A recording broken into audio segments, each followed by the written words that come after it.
Everyone, this is Prachi and most welcome to this channel. और आज इस वीडियो में मैं आपके साथ डिस्कस कर रही हूँ क्लास 10th की एनसीईआरटी बुक से थर्ड चैप्टर के बारे में। आपके चैप्टर का नाम है इसमें pair of linear equation in two variable. हम अपने चैप्टर का नाम इसमें डाल देते हैं कि आज हम किस टॉपिक के बारे में स्टडी कर रहे हैं। तो आज हम डिस्कशन कर रहे हैं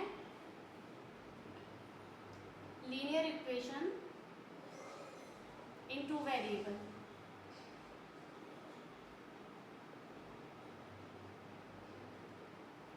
अब इस चैप्टर में आप क्वेश्चन पढ़ने से पहले आपको ये पता होना चाहिए कि लीनियर इक्वेशन किसे कहते हैं। आपको ये जानकारी होनी चाहिए कि लीनियर इक्वेशन किसे कहा जाता है। लीनियर इक्वेशन उस इक्वेशन को कहा जाता है जिसकी हाईएस्ट डिग्री आपकी 1 होती है। लीनियर इक्वेशन उस इक्वेशन को कहा जाता है जिसकी हाईएस्ट डिग्री 1 होती है। अब यहाँ बात करेंगे the linear equation in two variable, एक ऐसा लीनियर इक्वेशन जिसमें वेरिएबल्स आपके क्या हो, 2 हो। अगर मैं आपसे लीनियर इक्वेशन की बात करूँ तो मैंने इस तरीके से लिखा है ax plus B. It is the linear equation in one variable because यहाँ सिर्फ x जो वेरिएबल है आपको यह एक ही दे रखा है, बाकी का ये कोफिशिएंट होते हैं आपके। तो इन वन वेरिएबल की इक्वेशन को हम इस तरीके से लिखते हैं। वहीं हम बात करेंगे आपकी linear equation in two variable किस तरीके से लिखी जाएगी, उसका स्टैंडर्ड फॉर्म क्या रहेगा linear equation in two variable. तो वो आपका ऐसे होगा a1x plus b1y equals to c1 equals to 0। It is the standard form of linear equation in two variable. यहाँ आपके दो वेरिएबल हैं, x है और एक y, इसीलिए इस इक्वेशन को, और प्लस इसकी आपको डिग्री भी दिख रही होंगी, इन दोनों की डिग्री क्या है, 1 है।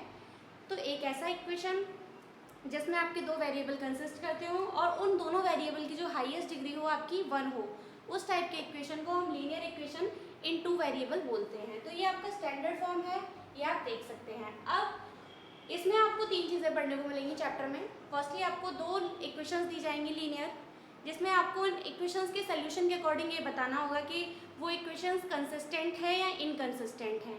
जैसे मैंने आपके सामने एक इक्वेशन लिखा, प्लस मैं दूसरा इक्वेशन भी इसी तरीके से लिख ले रही हूँ, a2x plus b2y plus c2 equals to 0।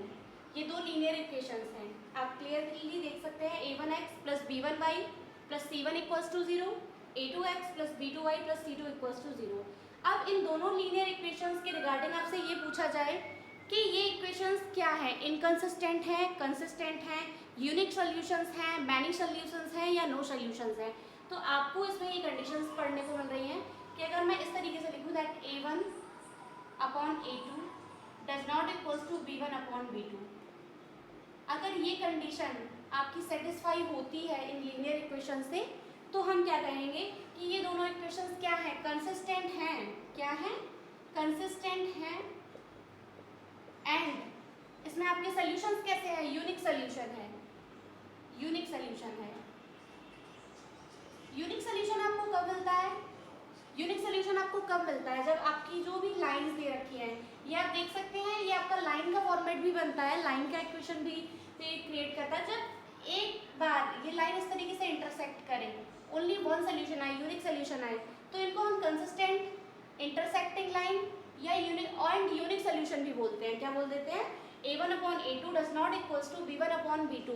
अगर ये कंडीशन सेटिस्फाइड होती है तो हम ये बोलेंगे कि जो इक्वेशंस हैं वो कंसिस्टेंट हैं, यूनिक सोल्यूशंस हैं, और हम क्या कहेंगे, ये आपकी इंटरसेक्टिंग लाइन है। ये आपसे पूछ लिया जाता है कि लाइन कैसी है, इंटरसेक्टिंग लाइन है। तो ये आपकी फर्स्ट कंडीशन है। आप चाहे तो इसको नोट डाउन कर सकते हैं। इसमें मैंने आपको पहले ये बताया कि आपने 2 लीनियर इक्वेशंस लिखनी है। It is the standard form of linear equations. So मैंने a1x plus b1y plus c1 equals to 0 लिखा, एंड नेक्स्ट मैंने लिखा a2x plus b2y plus c2 equals to 0। अब यहाँ आपको कंडीशन फर्स्ट, ये हमारी फर्स्ट कंडीशन है किसके लिए, कंसिस्टेंट एंड यूनिक सोल्यूशन, और इंटरसेक्टिंग भी बोलते हैं इसको। तो ये कंडीशन जब आपकी सेटिस्फाई कर जाएगी तो आप कहेंगे कि इक्वेशंस क्या है, कंसिस्टेंट हैं, इनके सोल्यूशंस कैसे हैं, यूनिक सोल्यूशन है। अगर ये इनकी लाइंस की पूछ ली जाए कि किस टाइप की लाइन है, तो इंटरसेक्टिंग लाइन होंगी ये। अब हम इसमें नेक्स्ट कंडीशन आपकी पढ़ते हैं कि अगर आपका इस तरीके का फॉर्मेट आ जाए that a1 upon a2 equals to b1 upon b2 does not equals to c1 upon c2। अगर आपकी ये वाली कंडीशन इन दोनों लीनियर इक्वेशन से सेटिस्फाइड हो जाए, तो इस कंडीशन में आप क्या कहेंगे कि इनकंसिस्टेंट है। क्या है, हैं, इनकंसिस्टेंट हैं। These solutions are inconsistent and inconsistent which means no solution. क्या? इनमें कोई सोल्यूशन नहीं मिलेगा आपको फाइंड। एंड आप क्या लिख सकते हैं? No solution. अब नो सोल्यूशन आपका कब होता है? नो सोल्यूशन कब होता है आपका? जब लाइंस क्या हो? आपकी पैरेलल लाइन हो। तो क्या कहेंगे आप? Inconsistent, no solution. And lines की बात करी जाए तो ये किस टाइप की लाइन की अकॉर्डिंग ये सोल्यूशन आपको फाइंड हो रहा है? Then parallel lines. ये आपकी सेकेंड कंडीशन है। फर्स्ट कंडीशन हमने पढ़ी कंसिस्टेंट के बारे में, जिसमें आपका यूनिक सोल्यूशन मिला और यूनिक सोल्यूशन के साथ हमने बताया कि वो लाइन इंटरसेक्टिंग लाइन होगी। फिर ये आपकी सेकेंड कंडीशन है। अगर ये वाली कंडीशन आपकी सेटिस्फाइड करती है तो आप कहेंगे कि जो आपके सोल्यूशन जो गिवन दे रखे हैं वो इनकंसिस्टेंट हैं, नो सोल्यूशंस हैं, because these are parallel line. Parallel line में आपको दिखता है कोई भी इधर भी कोई नहीं काट रही, यानी कोई भी इनके बीच में सोल्यूशन नहीं है। फिर आपको मिलता है इसमें थर्ड कंडीशन। थर्ड कंडीशन आपकी क्या होती है? थर्ड कंडीशन आपकी ये होती है that A1 upon A2 equals to B1 upon B2 equals to C1 upon C2। ये कंडीशन आपकी होती है। इसमें आपके इन्फानाइट सोल्यूशन होते हैं। आपका क्या होता है? ये कंसिस्टेंट होता है, कंसिस्टेंट। इस कंडीशन को अगर सेटिस्फाइड करती है ये लीनियर इक्वेशंस तो हम क्या कहेंगे कि इसके इन्फानाइट सोल्यूशंस हैं।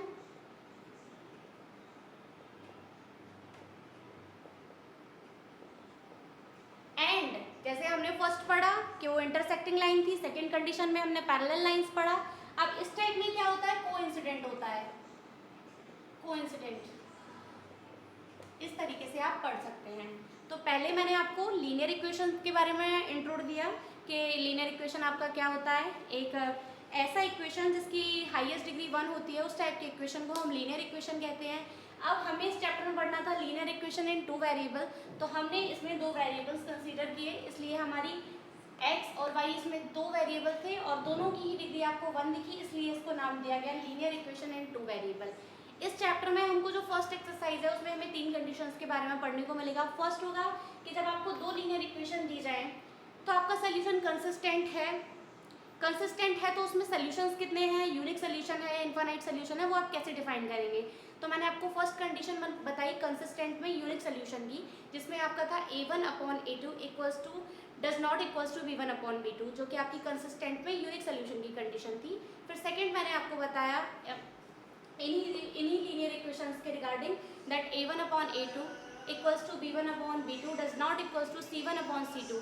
इसका मतलब आपका जो सोल्यूशन है वो इनकंसिस्टेंट है और उसमें नो सोल्यूशन है आपकी, और जो लाइंस हैं वो पैरेलल लाइंस हैं। एंड थर्ड कंडीशन मैंने आपको बताई कि आपका जो A1 upon A2 equals to B1 upon B2 equals to C1 upon C2 हो, तो जो आपका सोल्यूशन है वो कंसिस्टेंट होगा और उस कंसिस्टेंट में भी आपके कितने सोल्यूशंस होंगे? इनफाइनाइट सोल्यूशंस होंगे एंड जो लाइंस होंगी वो कोइंसिडेंट होंगी। तो ये 3 बहुत इंपॉर्टेंट कंडीशंस हैं जो आपको इस पूरी एक्सरसाइज में, जो आपके फर्स्ट चैप्टर 3 की जो फर्स्ट एक्सरसाइज है, इसमें सारे जो भी क्वेश्चंस हैं इन्हीं कंडीशंस के रिगार्डिंग हैं आपको। आई होप कि आपने जो भी मैंने आपको बताया, बोला और समझाया वो आपको समझ में आया होगा। अब मैं आपको इस एक्सरसाइज के फर्स्ट क्वेश्चन पे लेके चलती हूँ, जिसमें आपका 3.1 मैं आपको बता दूँ, ये बुक का फॉर्मेट मैं आपको दिखा देती हूँ, मैं आपको NCERT की बुक से एक्सप्लेन कर रही हूँ। इसमें आपका जो फर्स्ट क्वेश्चन है इसमें बताया गया है that 10 student of class 10 10 students of class 10 took parts in a mathematics quiz. जो क्लास 10 के 10 स्टूडेंट्स हैं उन्होंने मैथमेटिक्स क्विज में पार्टिसिपेट किया। If the number of girls is 4 more than the boys, if the number of girls is 4 more than the boys, find the number of boys girls who took part in the quiz. Class 10th के 10 student ने एक mathematics का quiz हुआ, उसमें participate किया। अगर लड़कियों की संख्या क्या है, इफ इसमें बोला है if the number of girls is 4 more than the number of boys, अगर लड़कियों की संख्या 4 ज़्यादा है लड़कों की संख्या से, तो हमें number of girls and number of boys define करने हैं। ये फर्स्ट क्वेश्चन है आपका, क्वेश्चन फर्स्ट का फर्स्ट पार्ट है। मैंने आपको फर्स्ट समझा दिया कि क्लास 10th है जिसके 10th स्टूडेंट ने एक मैथमेटिक्स क्विज में पार्टिसिपेट किया है। अगर लड़कियों की संख्या लड़कों से 4 ज़्यादा है तो number of boys and number of girls define कीजिए। तो मैंने लेट अस एज्यूम, हम सबसे पहले मान लेते लड़कियों की संख्या हमने x मान ली. Let us assume that number of boys, number of girls are x and number of boys are y. ठीक, हमने एज्यूम कर लिया कि जो लड़कियों की संख्या है वो x है और जो लड़कों की संख्या है वो y है. तो लड़की और लड़के दोनों ने मिलकर ही तो क्लास 10th के स्टूडेंट हैं, उन्होंने ही तो वो पार्टिसिपेट किया है जो कि मैथमेटिक्स क्विज हो रहा है. तो क्लास 10th के 10 स्टूडेंट में इसमें ये नहीं बताया कि इतने लड़के और इतनी लड़कियाँ. क्लास 10th के 10 स्टूडेंट हैं जिसमें लड़कियाँ भी हैं और लड़के भी हैं. तो यानी x हमने लड़कियों को माना, y हमने लड़कों को माना, यानी इन दोनों ने मिलकर, लड़की और लड़कों दोनों ने मिलकर, जो कि स्टूडेंट हैं क्लास 10th के, कितने स्टूडेंट हैं? 10 स्टूडेंट हैं, उन्होंने मैथमेटिक्स क्विज में पार्टिसिपेट किया. फिर हमारा सेकेंड जो दे रखा है इक्वेशन क्रिएट करने के लिए, उसमें बताया that the number of girls is 4 more than the number of boys. Number of girls हमने x कंसीडर किया. नंबर ऑफ गर्ल्स क्या है? 4 ज़्यादा है. नंबर ऑफ गर्ल्स क्या है? 4 ज़्यादा है. किससे ज़्यादा है? बॉयज़ से ज़्यादा है. तो यहाँ बॉयज़ क्या किससे इंडिकेट किया है हमने? y से. तो आप इसको इक्वेशन फर्स्ट मान लें और इक्वेशन सेकेंड मान लें. अब इन दोनों इक्वेशंस को आपको सॉल्व करना है. हम इसको पास में लेके आएंगे. x minus y equals to 4 यहाँ बचेगा आपका. आप इसको सेकेंड ना मान के इस वाले को सेकेंड मानो, जो कि मैंने सॉल्व करके आपको नीचे लिखा है. ये आपने सेकेंड कंसीडर किया. अब आप दोनों को इनको सॉल्व कर लेना है. आप यहाँ देखेंगे ये प्लस का है, ये माइनस का है. आप इन दोनों को जोड़ते हैं, ये दोनों कैंसिल हो जाएंगे एक दूसरे से. देन आप कर लीजिए सम इक्वेशन फर्स्ट एंड सेकेंड को जब आपने जोड़ा, x प्लस वाई को जब आपने जोड़ा तो क्या होगा? x plus y equals to 10, x minus y equals to 4. जोड़ने पर आपको ये दोनों कैंसिल हो जाएंगे. इन दोनों को जोड़ेंगे 2x मिलेगा. 2x और 10 और 4 को जोड़ेंगे तो 14. तो x की वैल्यू आपको क्या मिलेगी? 7. x की वैल्यू आपको क्या मिलेगी? 7. जब आप x की वैल्यू 7 यहाँ रखेंगे, put the value of x इन 1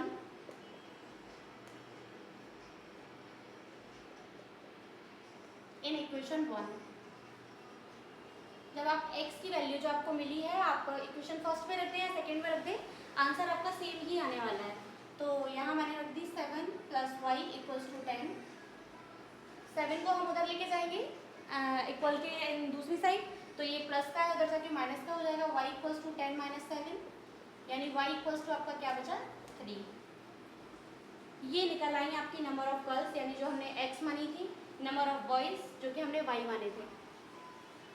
आपको समझ में आ रहा होगा मैंने सबसे पहले क्या किया इस क्वेश्चन में. क्वेश्चन ये था हमारा कि क्लास 10th की 10 स्टूडेंट थे जिन्होंने मैथमेटिक्स क्विज में पार्टिसिपेट किया. लड़कियों की जो संख्या थी, number of girls are more than the number of girls are 4 more than the boys. जो नंबर ऑफ लड़कियों की संख्या थी वो लड़कों की संख्या से 4 ज़्यादा थी. तो यहाँ दिख रहा होगा आपको 7 है, जो कि 7 किससे है? 3 से 4 ज़्यादा है. तो यहाँ हमने क्या किया? सबसे पहले जो हमें ये दे रखा था, लड़के और लड़कियाँ दोनों ने मिलके पार्टिसिपेट किया. कितने स्टूडेंट थे? 10 थे. तो हमने एक इक्वेशन ऐसे क्रिएट की अपनी. फिर नेक्स्ट हमें बताया गया था हमारे क्वेश्चन में कि जो लड़कियों की संख्या है वो लड़कों से 4 ज़्यादा है. तो हमने लड़कियों की संख्या x मानी, 4 ज़्यादा मानी. किससे ज़्यादा मानी? लड़कों से. तो इस तरीके से हमारा ये इक्वेशन क्रिएट हुआ. इन दोनों इक्वेशन को हमने सबसे पहले जोड़ दिया. जोड़ने पर हमको x की वैल्यू फाइंड हुई. x की वैल्यू को हमने इक्वेशन फर्स्ट में पुट किया. देन आप इस पर पुट करेंगे तो आपको यहाँ x की value 7 plus y equals to 10. तो y की वैल्यू आपको 10 माइनस 7, y की वैल्यू मिली 3. इस तरीके से क्या मिला आपको? That the number of girls are 7 and the number of boys are 3. आप चाहे तो उसको नोट डाउन कर सकते हैं. आई होप आपको समझ में आ रहा होगा. अब आपका ये सेकेंड क्वेश्चन है इसी टाइप से. आपको उसमें भी क्या करना है? आपने लीनियर इक्वेशन क्रिएट करना है. आफ्टर दैट आपको वैल्यू डिफाइन करनी है. ये आपका फर्स्ट क्वेश्चन का फर्स्ट पार्ट था. एंड अब मैं आपको सेकेंड पार्ट एक्सप्लेन कर रही हूँ. सेकेंड पार्ट है आपका, इसमें लिखा हुआ है that the 5 pencil and 7 pens together cost ₹50.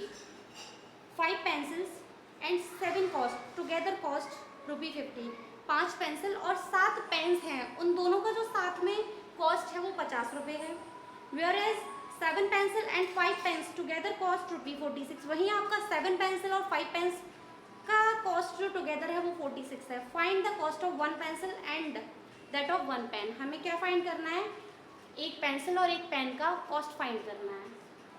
इसमें भी हम सेम करेंगे। फर्स्टली आपको क्या एज्यूम करना है, पेंसिल को आपको x मान लेना है और पेन्स को आपको y मान लेना है, जैसा कि मैंने आपको फर्स्ट क्वेश्चन में बताया। तो आप इस चीज़ को लिख लें, लेट अस एज्यूम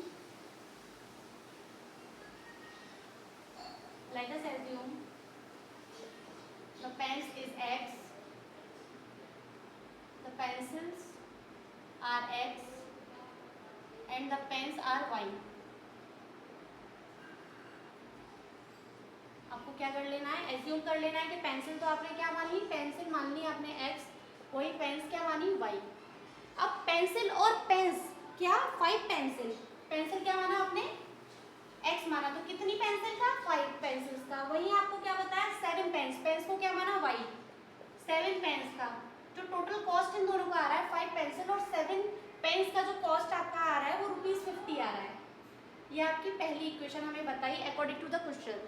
फिर नेक्स्ट हमें बताया 7 पेंसिल, 7 पेंसिल किसको माना, x को 7 पेंसिल प्लस आपका 5 पेन्स, पेन्स किसको माना आपने y का, यानी 5y। इनका जो फिर से बताया कि टोटल कॉस्ट कितना है 46। ये हमारी दोनों इक्वेशन क्रिएट हो गई। अब इन दोनों इक्वेशन को सॉल्व करके हमें अपना वैल्यू डिफाइन कर लेना है पेंसिल एंड पेन्स का, कि क्या पेंसिल का कॉस्ट होगा एक का और क्या आपका पेन्स का कॉस्ट होगा। तो आपको क्या करना है, फर्स्टली कि आपको यहाँ दिख रहा है कि यहाँ 5 है, फर्स्ट इक्वेशन में x के साथ 5 है, सेकेंड इक्वेशन में x के साथ 7 है। तो आपको इन दोनों के मल्टीपल को सेम कर लेना है। तो इन दोनों के मल्टीपल किस कंडीशन में सेम होंगे, जब आप फर्स्ट इक्वेशन में 7 से मल्टीप्लाई करेंगे और सेकेंड इक्वेशन में आप 5 से मल्टीप्लाई करेंगे। क्यों, जब आप 5 से मल्टीप्लाई करेंगे 7 में तो आपका 35 होगा, वहीं आप 7 में मल्टीप्लाई करेंगे 5 से तो आपका 35 हो जाएगा। ये कंडीशन नहीं है कि आपको सिर्फ x के ही मल्टीपल को सेम करना है, आप चाहें तो आप इसके भी मल्टीपल को सेम कर सकते हैं। आपके पास कोई बाउंड्री नहीं है कि आप पहले किस वेरिएबल को सेम करना चाहते हैं। आप चाहें तो x वेरिएबल को सेम कर लीजिए, आप चाहें तो y वेरिएबल को सेम कर लीजिए। तो ये आपके लिए चॉइस है, इट्स नॉट द बाउंड्रीज कि आप नहीं आपको x ही करना है। तो मैंने क्या किया, सबसे पहले मैंने 7 से मल्टीप्लाई कर लिया, 7 से मल्टीप्लाई किया मैंने फर्स्ट इक्वेशन में 35 करने के लिए, वही 7 वाली इक्वेशन में मैंने सेकेंड इक्वेशन में 5 से मल्टीप्लाई किया। जब आप मल्टीप्लाई करेंगे तो आपको क्या मिलेगा, 35x 49y एंड वही आपका क्या रहेगा 350। फिर नेक्स्ट आपको यहाँ 35x 25y इक्वल्स टू 46 में आप 6 5 जा 30 का 0 3 कैरी और 5 4 जा 20 20 और 3 आपका 23। इस तरीके से अब आपको क्या कर लेना है, सब्ट्रैक्ट कर लेना है। जब आप इसको घटाएंगे तो यहाँ साइन चेंज हो जाएंगे, ये सेम साइन और अलग साइन के कट जाएंगे। 49 में से जब 25 जाएगा देन 9 में से 5 गया तो 4 बचा आपका, 4 में से 2 गया देन 24y। आप इसमें से इसको घटाएंगे, 5 में से 3 गया 2, 3 में से 2 गया 1। y इक्वल्स टू आपका क्या मिल रहा है, आप देख सकते हैं 120/24। अभी कितने टाइम्स कट जाता है, आप बताइए कितने टाइम कट जाता है। क्या हमने अपना सोल्यूशन ठीक किया है, 0 0 5 में से 3 गया 2, 3 में से 2 गया 1, वहीं आपका 9 में से 5 जाता है 4, 4 में से 2 गया आपका 2 बचा। तो ये किस टेबल से कटता है, कितने टाइम्स कटता है, ये आपकी वैल्यू आती है 12 दूनी 24 और ये यहाँ रह गया आपका 10, यानी आपका 5 की वैल्यू y की वैल्यू आती है 5। 24 5 जा 120।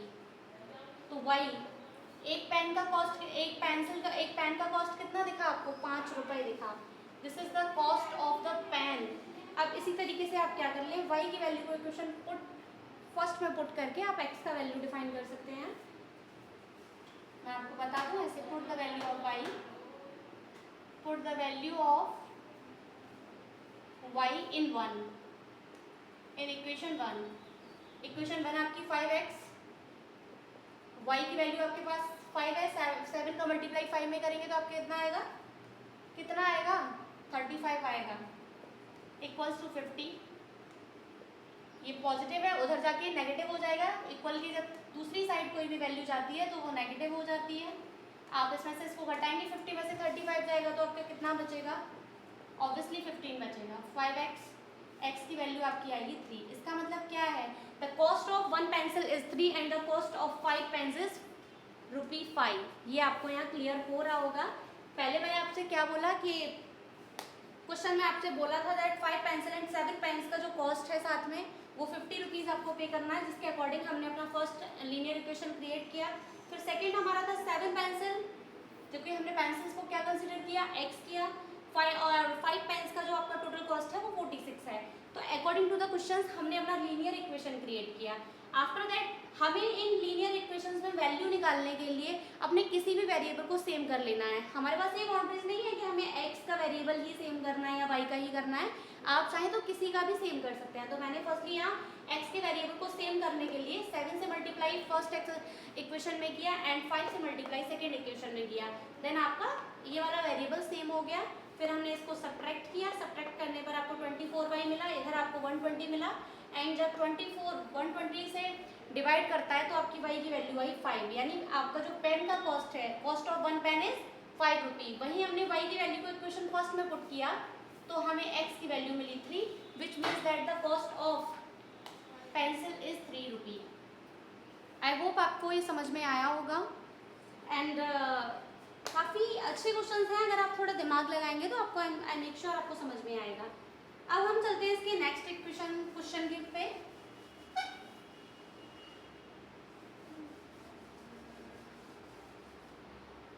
इस सेकंड क्वेश्चन में आपको पूछा है that the on comparing the ratio a1/a2 b1/b2 and c1/c2 find out whether the lines representing the following pairs of linear equation intersecting at a point are parallel और coincident. जो आपको equations दे रखी है, आपको जो कंडीशंस दे रखी है उनके अकॉर्डिंग आपको बताना है ये जो लाइंस हैं वो इंटरसेक्टिंग है, कोइंसिडेंट है या पैरेलल हैं। मैंने आपको बताया था जब स्टार्टिंग में ही, जब आपकी कंडीशन कौन सी सेटिस्फाई करे, a1/a2 does not equals to b1/b2, in that condition आपकी जो सोल्यूशंस हैं वो कंसिस्टेंट हैं, यूनिक सोल्यूशन है और जो लाइंस हैं वो आपकी इंटरसेक्टिंग है। सेकंड मैंने आपको बताया a1/a2 equals to b1/b2 does not equals to c1/c2। इस कंडीशन में जो आपके सोल्यूशन है वो इनकंसिस्टेंट है, लाइंस आपके पैरेलल है and no solutions. And third condition मैंने आपको बताई a1/a2 equals to b1/b2 equals to c1/c2, जिसमें आपका कंसिस्टेंट है, इनफाइनाइट सोल्यूशंस हैं और जो लाइंस हैं वो आपकी कोइंसिडेंट हैं। ये मैंने आपको 3 कंडीशंस एक्सप्लेन करी थी स्टार्टिंग में। तो इसका फर्स्ट क्वेश्चन यही पूछ रहा है कि ये जो आपको दे रखी है लीनियर इक्वेशंस, आप इनके जो कंडीशन आपको पता हो उनके हिसाब से आप बताइए कि जो लाइंस हैं वो पैरेलल है, इंटरसेक्टिंग है, कोइंसिडेंट हैं।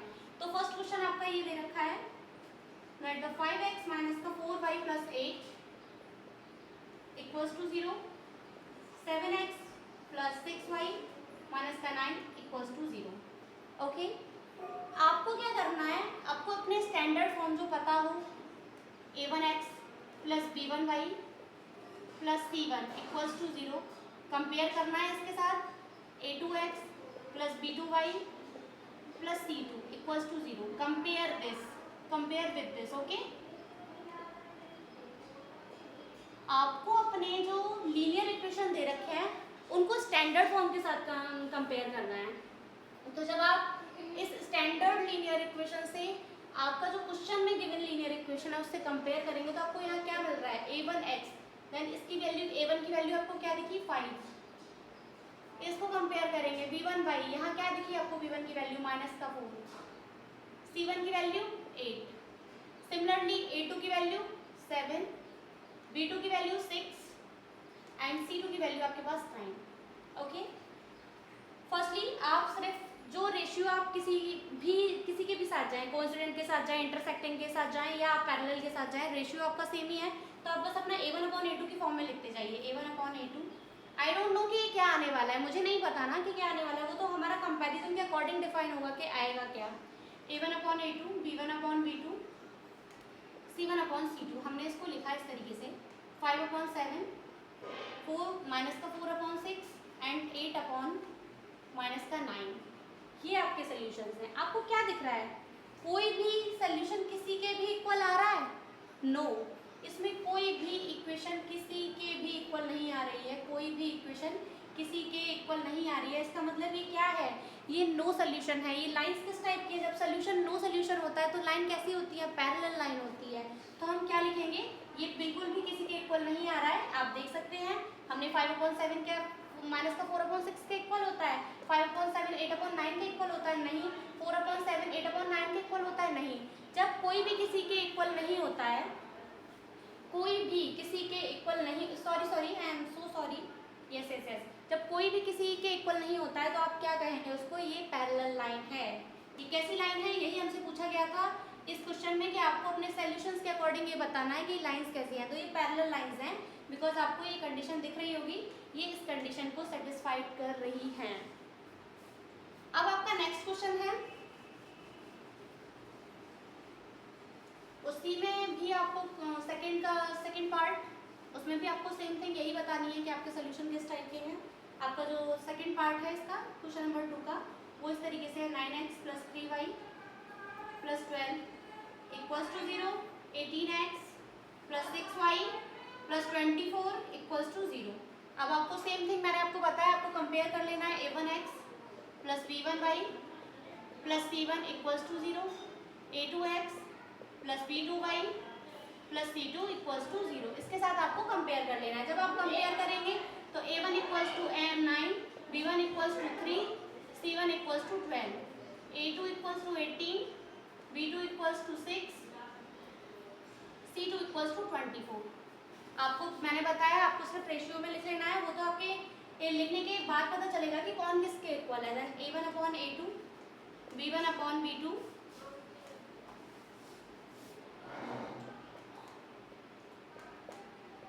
c1/c2, 9/18, 3/6, 12/24। जब आप इनको कैंसिल करेंगे तो सबके साथ 1/2 आ रहा है, जो कि एक दूसरे के सब इक्वल है। जब ये एक दूसरे के सब इक्वल होते हैं तो क्या होता है, इनफाइनाइट सॉल्यूशंस होते हैं। इनफाइनाइट सॉल्यूशन होते हैं तो कैसा सॉल्यूशन होता है, कोइंसिडेंट सॉल्यूशन होता है। तो ये लाइन कैसी है, इसके सॉल्यूशन a1/a2 = b1/b2 = c1/c2 होता है। तो आपके सॉल्यूशन कंसिस्टेंट होते हैं, इनफाइनाइट सॉल्यूशंस होते हैं, और जो लाइंस होती है वो कोइंसिडेंट लाइन होती है। तो ये लाइंस आपकी किस टाइप की है, कोइंसिडेंट लाइंस है। ये आपका सेकंड क्वेश्चन है। इस तरीके से कुछ नहीं करना आपको, आपका जो भी स्टैंडर्ड फॉर्म है आपके साथ उसको कंपेयर कर लेना है, फिर आपको रेशियो में लिखना है। स्टार्टिंग में तो आपको कोई अपना इक्वल कैसा भी साइन नहीं लगाना, वो तो आपको लास्ट में पता चल जाएगा कि इक्वल आ रहे हैं नहीं आ रहे हैं, आप उसी के अकॉर्डिंग साइन लगा देंगे दैट ये एक दूसरे का इक्वल है, डज नॉट इक्वल है। और उसी हिसाब से अगर सारे इक्वल हैं, तीनों रेशियोज एक दूसरे के इक्वल है, तो आपका सोल्यूशन इनफाइनाइट सोल्यूशन है, कोइंसिडेंट लाइंस हैं। दो सोल्यूशन इक्वल हैं तो आपका सोल्यूशन क्या है, पैरेलल सोल्यूशन है, इनकंसिस्टेंट है। और आपका अगर एक भी सोल्यूशन इक्वल नहीं है तो इसका मतलब यूनिक सोल्यूशन है। इस तरीके से आपका अब थर्ड पार्ट है,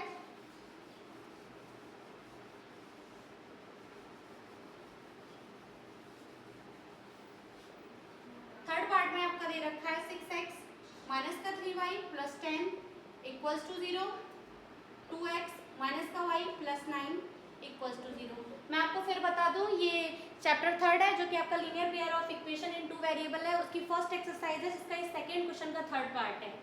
अब आपको सेम थिंग मैंने आपको पहले क्वेश्चन में भी बताया है, आपको जो भी स्टैंडर्ड फॉर्म है वेरिएबल का आपको वो लिख लेना है, आपको उसको फिर कंपेयर करना है। जैसे a1 = यहाँ कंपेयर करने पर 6 मिलता है, b1 = -3 मिलता है, c1 = 10 मिलता है, a2 = 2 मिलता है, b2 = आपका -1 मिलता है, c2 = 9 मिलता है। आपको रेशियो में लिखना है 6/2, -3/-1, 10/9। यहाँ आपको दिखेगा ये 3 हो गया, यहाँ से माइनस खत्म 3 और ये 10/9। अब क्या दिखा, ये दोनों तो एक दूसरे के इक्वल हैं बट ये इक्वल नहीं है। और ये किस चीज़ को रिप्रेजेंट करता है, ये किस चीज़ को रिप्रेजेंट करता है, ये नो सोल्यूशन को रिप्रेजेंट करता है, नो सोल्यूशन। और नो सोल्यूशन मतलब लाइंस आपकी कैसी हैं, पैरेलल लाइन है। मैंने आपको स्टार्टिंग में ही एक्सप्लेन किया, जब आपको a1/a2 does not equals to b1/b2 है तो जो आपके सोल्यूशंस हैं वो कंसिस्टेंट हैं, यूनिक सोल्यूशन है। वहीं आपका अगर a1/a2 equals to b1/b2 does not equals to c1/c2 है तो जो आपके सोल्यूशन हैं वो इनकंसिस्टेंट हैं, पैरेलल लाइंस हैं और नो सोल्यूशंस हैं। अब आपका ये वाली कंडीशन ये सेटिस्फाई कर रहा है, ये दोनों रेशियो एक दूसरे के इक्वल है, but third ratio is not does not equals to other ratios. That's why this condition is satisfied. Parallel lines and no solution. और आपका थर्ड कंडीशन मैंने आपको बताया that a1/a2 equals to b1/b2 equals to c1/c2. अगर ये पूरी तीनों ratio एक दूसरे के इक्वल होते हैं तो आपके इनफाइनाइट सोल्यूशंस होते हैं, इनकंसिस्टेंट होते हैं, और जो लाइंस होती है वो कोइंसिडेंट लाइन होती है. इस तरीके से मैंने आपको 2 क्वेश्चंस एक्सप्लेन किए एक्सरसाइज फर्स्ट के तीनों पार्ट से. अब जो आपका तीसरा क्वेश्चन है वो आपसे बोल रहा है दैट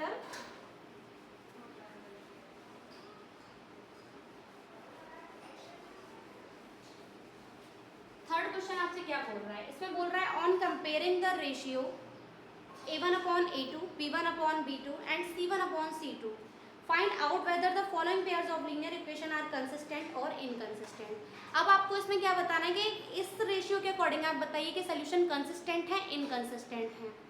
मैंने आपको बहुत क्लियरली डिस्क्रिमिनेशन जो था वो क्लियरली डिफाइन किया था कि किस कंडीशन में कंसिस्टेंट होते हैं. कंसिस्टेंट की आपकी 2 कंडीशंस होती हैं. एक तो आपकी a1/a2 does not equals to b1/b2 होती है.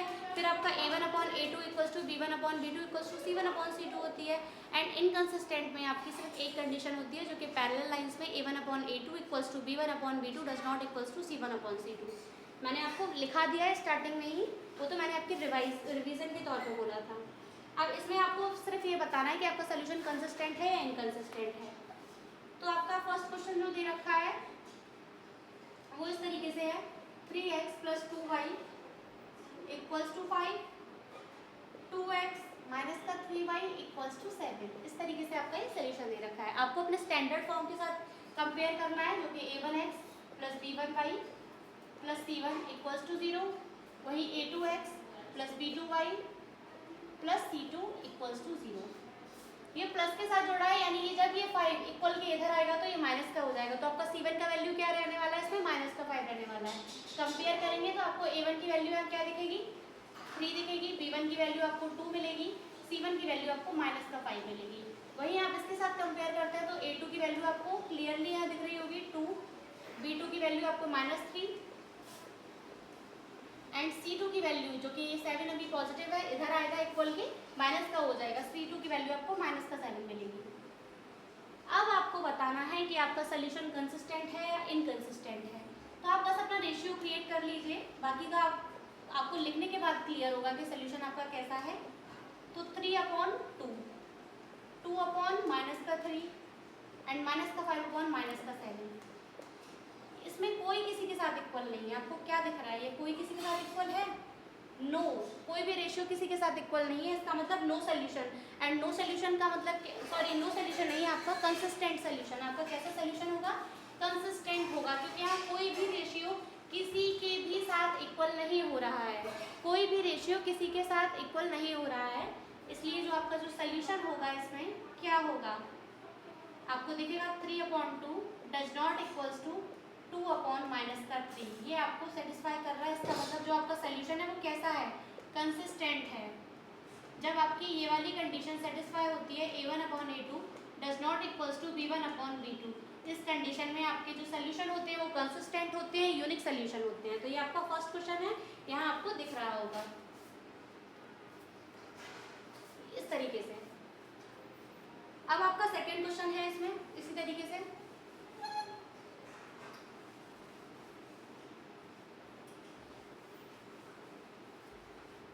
सेकेंड क्वेश्चन में आपको जो दे रखा है वो इस तरीके से दे रखा है 2x - 3y + 8 and 4x - 6y equals to, आपका इक्वल में दे रखा है, ये मैंने प्लस में लिख लिया है, इक्वल्स टू 8. आपको सबसे पहले जो भी इस साइड में इधर दे रखा है आपको इधर लेके आना है. तो मैंने इधर बता दिया 2x - 3y, ये प्लस का 8 है, उधर जाके माइनस का हो जाएगा तो -8 इक्वल्स टू 0. वहीं आप इसमें यही चेंजेस करेंगे दैट ये प्लस का है, इधर आके माइनस का हो जाएगा, -9 equals to 0.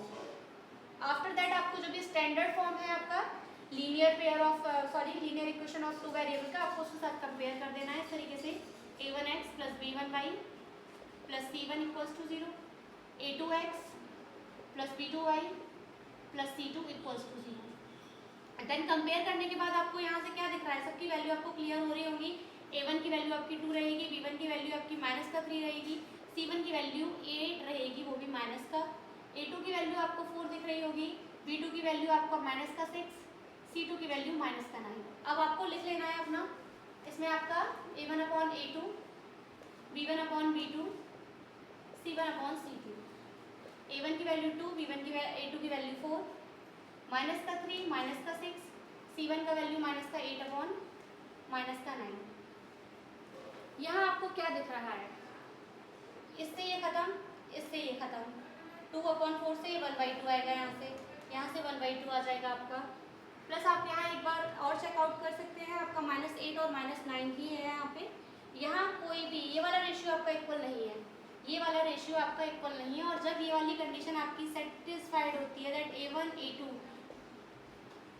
Does not equals to C1 C2, ये कंडीशन आपकी किस लिए होती है, ये कंडीशन आपकी इनकंसिस्टेंट के लिए होती है, नो सोल्यूशन के लिए होती है। तो ये वाली कंडीशन आपको दिख रही है, ये दोनों रेशियो क्योंकि 1/2 डज नॉट इक्वल्स टू 8/9, ये कंडीशन आपकी बन रही है, जो कि आपकी किसके लिए होती है, नो सोल्यूशन के लिए होती है, इनकंसिस्टेंट के लिए होती है।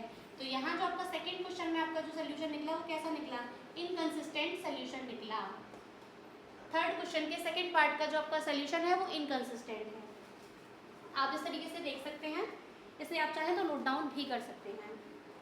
इसी तरीके से आपको इसमें 5 पार्ट दे रखे हैं इस क्वेश्चन के, आपके 3 मैंने आपको एक्सप्लेन कर दिए, आप बाकी का 2 आप खुद करेंगे।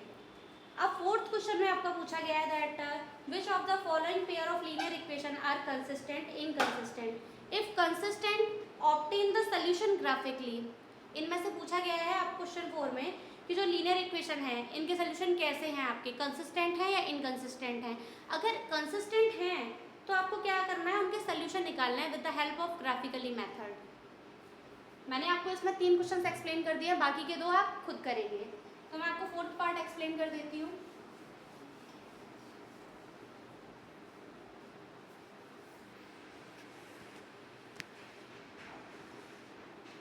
बाकी की रिमेनिंग एक्सरसाइज जो है आपकी वो मैं आपको नेक्स्ट वीडियो में कराऊंगी।